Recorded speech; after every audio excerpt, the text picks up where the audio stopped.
nyaritakeun urusan pikih jangan beberes zohir urang timimiti cai kemudian wuduna kemudian salat gerakan-gerakan jeung tempatna eta urang mah masih diutar-atur keneh diatur urang mah di mana jang tempat salat urang nu ngeunaheun lantaran make pikih ditingali disingrai-singraikeun ku urang nu kadeuleu kumata mah ieu mah kotor ieu mah bersih eta pikih.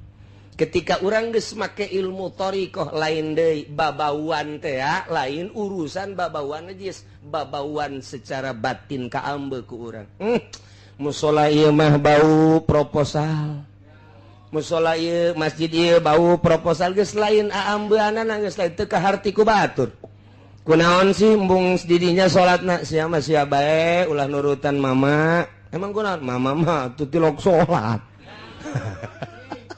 ambeuna jeung dedengna geus lain. Geus aya ilham ti Gusti Allah colekan secara batin.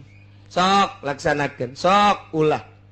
Geus mulai di dinya teh dahar ge dahar ketika nyana endek nginum seakan-akan cai ngomong ulah diinum ieu teh lantaran ieu hasil menang teu beres cai teu jadi.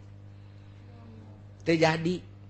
Begitu orang dahar ayah eta mah hese lain bahasa ngomong lain naon lantaran eta moal kaharti ku batur jadi geus tepat jasa pirasatul mukmin pirasa jelema mukmin leuwih seukeut tibatan pedang